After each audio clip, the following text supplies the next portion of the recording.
বন্ধুরা সুলেখা রান্নাঘরে। তা দেখো শীতকালে নতুন ফুলকপি দিয়ে দই কাতলা করে দেখাচ্ছি। ফুলকপি দিয়ে তা কিভাবে রান্নাটা করেছি আপনাদের সাথে শেয়ার করছি। কি কি মশলা লাগছে। কাতলা মাছটা দেখো নুন হলুদ মাখিয়ে নিচ্ছি। তা নুন হলুদটাকে ভালো করে মাখিয়ে নিচ্ছি। পুরো হলুদের গুঁড়ো নুন দিয়ে ভালো করে মাছটাকে মাখিয়ে নেবো। কাতলা মাছ দিয়ে ফুলকপি ভালো করে দই কাতলা করে দেখাচ্ছি। খুব সুন্দর হয় খেতে, আর এই শীতকালের ফুলকপি খুবই ভালো লাগে। তা ফুলকপিটা দেখো এখানে নুন হলুদটা মাখানো হয়ে গেছে। আমি ফুলকপিটাকে একটু বড় বড় করেছি, বড় বড় সাইজের হলে ভালো হয়।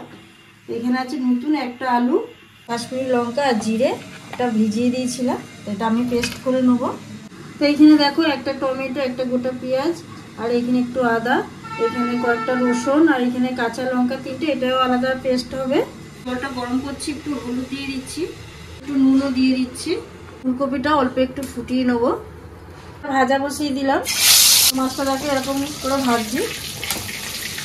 এবার এক পাশ উঠে দেবো। মাছ ভাজাটা দেখো পুরো রেডি হয়ে গেছে। এবার আমি তুলে নিচ্ছি, নিয়ে আবার যে মাছগুলো আছে ওগুলো ভেজে নেবো এরকমভাবে।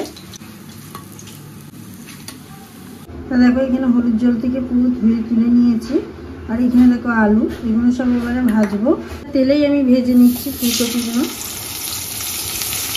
গ্যাসটাকে সিমে রেখেই ভাজবো ফুলকপিগুলো ভালো করে।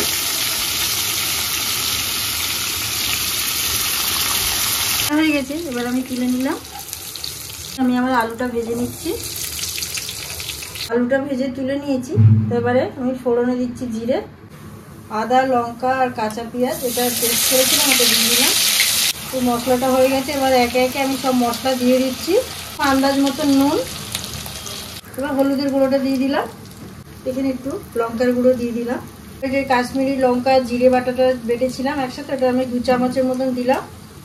মশলাটাকে ভালো করে নাড়বো, গ্যাসটাকে সিমে রেখে দিয়েছি। টক দইটা আবার দিয়ে দিলাম, ভালো করে ফাটিয়ে নিয়েছিলাম টক দইটা দেওয়ার পর গ্যাসটাকে আমি হালকা করে সিমে রেখে দিচ্ছি। মশলাটাকে ভালো করে নাড়তে হবে। চিনি দিয়ে দিলাম। তেলের উপরে আমি ভাজা আলুগুলো দিয়ে দিলাম। দিয়ে গ্যাসটাকে আলু দিয়েছিলাম, দিয়ে 5 মিনিট ভালো করে নাড়াচাড়া করে এবার আমি উষ্ণ গরম জল আন্দাজ মতন ঢেলে দিচ্ছি। দেখো আলুটা পুরো সিদ্ধ হয়ে গেছে। এবার মাছটা আমি দিয়ে দিচ্ছি, জোরে জোরে ফুটছে। আমি গরম মশলাটা দিয়ে দিলাম। একদম এটা শিলে বাটা গরম মশলাটা দিয়ে নাড়িয়ে দিলাম। দিয়ে এবার আমি ফুলকপিটা দিয়ে দেবো। দিয়ে গ্যাসটাকে সিমে 2-3 মিনিট রেখে পুরো রেডি হয়ে যাবে। এবার ফুলকপিটা ওপর দিয়ে দিলাম। তা মাছের ঝোলটা দেখো আমি তুলে নিচ্ছি।